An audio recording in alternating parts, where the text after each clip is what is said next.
श्री शिवाय नमस्तुभ्यम हर हर महादेव। स्वागत है आपका हमारे चैनल वास्तविक जानकारी पर। दोस्तों, आप सभी लोग जानते हैं कि 22 अप्रैल 2024 के दिन है, सोमवार के दिन दोस्तों। साथ ही में चतुर्दशी का दिन भी है, मतलब कि सोमवार चतुर्दशी है इस दिन दोस्तों। वैसे भी आप लोग जानते ही होंगे कि सोमवार के दिन भगवान शिव जी को बहुत ही ज्यादा प्रिय होता है, क्योंकि इस दिन हम भगवान शिव जी को बहुत आसानी से प्रसन्न कर सकते हैं। जब बात आ जाए चतुर्दशी के दिन की, चतुर्दशी के दिन का भी एक बड़ा ही और विशेष महत्व होता है।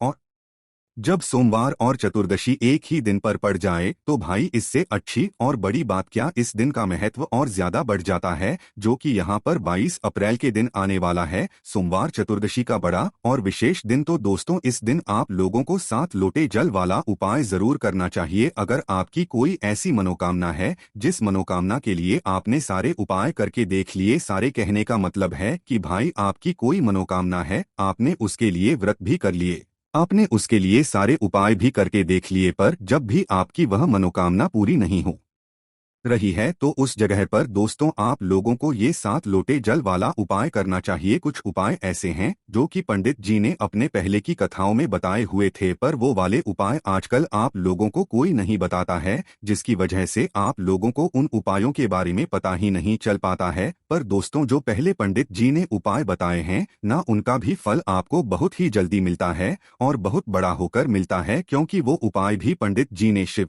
महापुराण कथा में ही बताए हुए हैं। और दोस्तों, अभी जो आप लोग उपाय सुनते हो वो ज्यादातर अभी के उपाय होते हैं, बाकी पहले के उपाय भी तो बहुत ज्यादा काम करते हैं ना। उन उपायों को भी तो आप लोगों को करना चाहिए, जिसमें से एक उपाय 7 लोटे जल वाला उपाय है, को करने के बाद आपकी जो भी मनोकामना होगी, चाहे वो कितनी ही बड़ी से बड़ी क्यों ना हो, आपकी वह मनोकामना जरूर पूर्ण होगी। चलिए दोस्तों, जानते हैं कि 7 लोटे जल वाले उपाय को आपको कैसे करना है, किसको करना है, कहाँ पे करना है और किस समय करना है ना। सबसे पहले चीज दोस्तों, हम लोग ये समझते हैं कि ये 7 लोटे जल वाला उपाय आखिर करना किसको है। तो देखो, सबसे पहली चीज आप लोग ये समझ लो, इस वाले उपाय को घर में से किसी एक सदस्य को करना है। सभी सदस्यों को इस उपाय को करने की जरूरत नहीं है, और घर में से कोई एक सदस्य भी इस 7 लोटे जल वाले उपाय को करेगा तो उसके पूरे घर को इस उपाय को करने का फल मिलेगा।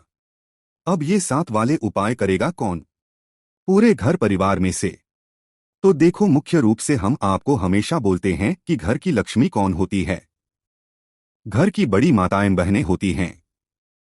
तो भाई, उन बड़ी माताओं बहनों में से कोई भी एक माता बहनें इस 7 लोटे जल वाले उपाय को कर सकती है। अगर किसी कारणवश घर में माताएं बहनें उपस्थित ना हो या वो ये वाला उपाय ना कर पा रही हो किसी भी कारणवश, तो उस जगह पर फिर घर का कोई बड़ा व्यक्ति, चाहे वो पुरुष ही क्यों ना हो, वह भी इस वाले उपाय को कर सकता है। उसके बाद में दोस्तों बात आती है, उपाय को हमें करना किस समय है।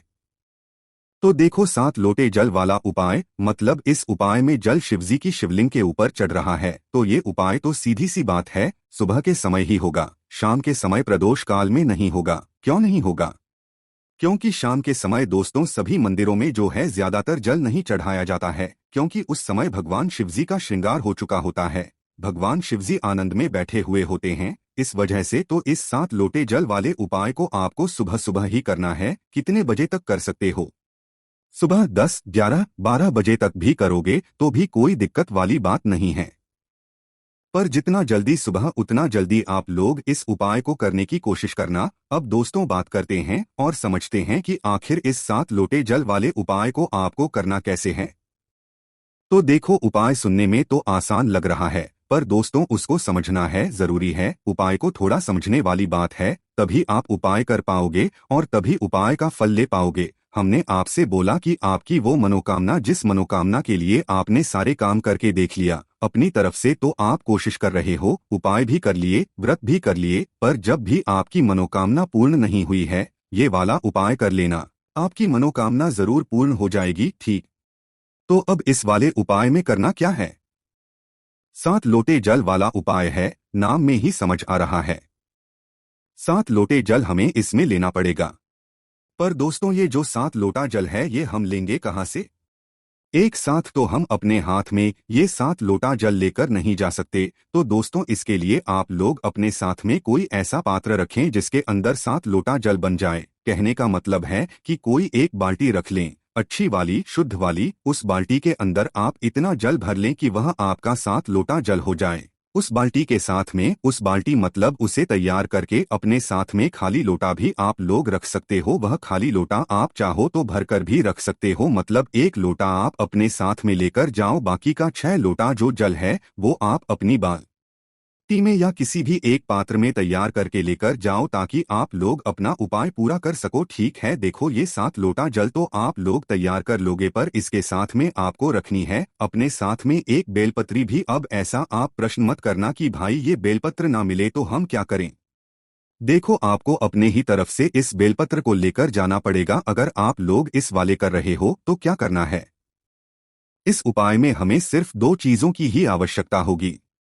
सबसे पहली चीज 7 लोटा जल, जो कि हमने आपको बता ही दिया है कैसे आपको अपने साथ में रखना है। इसके साथ में दूसरी जो चीज है वो है दोस्तों एक बेलपत्री। इन दोनों को चीजों को अपने साथ में रख के आप लोग पहुंच जाओ, शुद्ध होकर, स्नान करके, शुद्ध वस्त्र पहनकर अपने घर ही के पास में जो शिव मंदिर हो, शिवालय हो, वहां पर आप लोग पहुंच जाना और पहुंचते से ही उपाय मत करने लग जाना।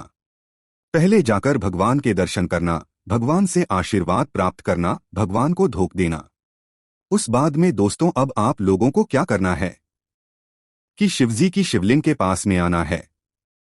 अब शिवलिंग के पास में आने के बाद आपको जल नहीं चढ़ाना है, पहले पहले आपको अपनी वह बेलपत्र निकालना है जो आप अपने साथ में लेकर आए हुए हो। तो उस बेलपत्र का करना क्या है, तो देखो सबसे पहले आप अपने उस बेलपत्र को निकाल लो। उस बेलपत्र को निकालने के बाद इस बेलपत्र को आपको सबसे पहले माता अशोक सुंदरी जी वाले स्थान पर समर्पित करना है। अब ये जो स्थान है ये आप सभी लोगों को पता ही होगा, हम बहुत बार बता चुके हैं। ये जो स्थान है ये जलाधारी के बिल्कुल बीच में होता है, जो कि शिवजी की सबसे छोटी बेटी माता अशोक सुंदरी जी का स्थान होता है। तो आपको इसी स्थान पर जो है सबसे पहले अपनी इस बेलपत्र को समर्पित करना है। इस बेलपत्र को यहाँ पर आप कुछ इस प्रकार से समर्पित करोगे कि इस बेलपत्र की डंडी का जो मुख होगा ये जलाधारी की तरफ होगा, जहाँ से जल बहता है और नीचे गिरता है, और बीच वाली बड़ी पत्ती का मुख शिवलिंग की तरफ होगा। इस तरीके से आपको इस बेलपत्र को माता अशोक सिंधु जी वाले स्थान पर समर्पित कर देना है।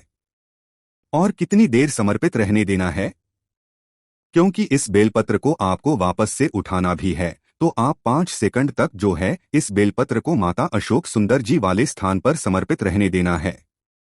उसके बाद में दोस्तों आपको इसी बेलपत्र को वापस से उठाना है। वापस से इस बेलपत्र को उठाने के बाद आपको क्या करना है, इस बेलपत्र को आपको माता अशोक चंद्र जी इस वाले स्थान से उठाकर सीधा भगवान शिव जी की शिवलिंग के ऊपर आपको समर्पित करना है। पर जिस तरीके से आपने माता अशोक चंद्र जी वाले स्थान पर इस बेलपत्र को तरीके से समर्पित किया था, उसी तरह से आप लोगों को इस बेलपत्र को आप शिवलिंग के ऊपर भी कुछ अलग समर्पित करना है। अब जब आप इस बेलपत्र को शिवलिंग के ऊपर समर्पित करेंगे तो इस बात का आपको ध्यान रखना है कि इस बेलपत्र की डंडी का मुख आपकी विपरीत दिशा में होना चाहिए। मतलब आप जिस तरफ से बैठकर इस बेलपत्र को शिवलिंग के ऊपर चढ़ा रहे हो, आपके सामने वाली दिशा की तरफ ही इस बेलपत्र की डंडी का मुख होना चाहिए।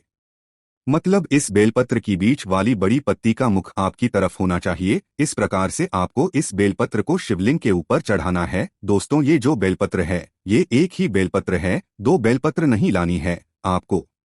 इसी बेलपत्र को आपको पहले माता नीचे वाले स्थान पर चढ़ाना है, फिर इसी बेलपत्र को वहां से उठाकर आपको शिवजी की शिवलिंग के ऊपर चढ़ाना है। शिवलिंग के ऊपर जैसे ही आप लोग इस बेलपत्र को चढ़ाते हो तो अब आप लोग अपना वह 7 लोटा जल निकाल लो। मतलब कि जो भी पात्र में, जो भी बाल्टी में आप लोग अपना 7 लोटा जल लेकर आए हुए हो उसे अपने पास में रख लो। सबसे पहले आप लोग अपना पहला लोटा जल भरो, और अगर पहले से ही भरकर लाए हुए हो तो इस 1 लोटे जल को आप लोग शिवलिंग के ऊपर समर्पित करो। कहाँ पर करोगे, जो बेलपत्र आपने चढ़ाई हुई है इसे चढ़े रहने दो। इसी बेलपत्र के ऊपर शिवलिंग आपको एक धारा से धीरे धीरे करके जो है 1 लोटा जल पहले समर्पित करना है। अब ऐसा मत करना कि 7 लोटा जल है तो आप जल्दबाजी में जल्दी जल्दी समर्पित कर दो।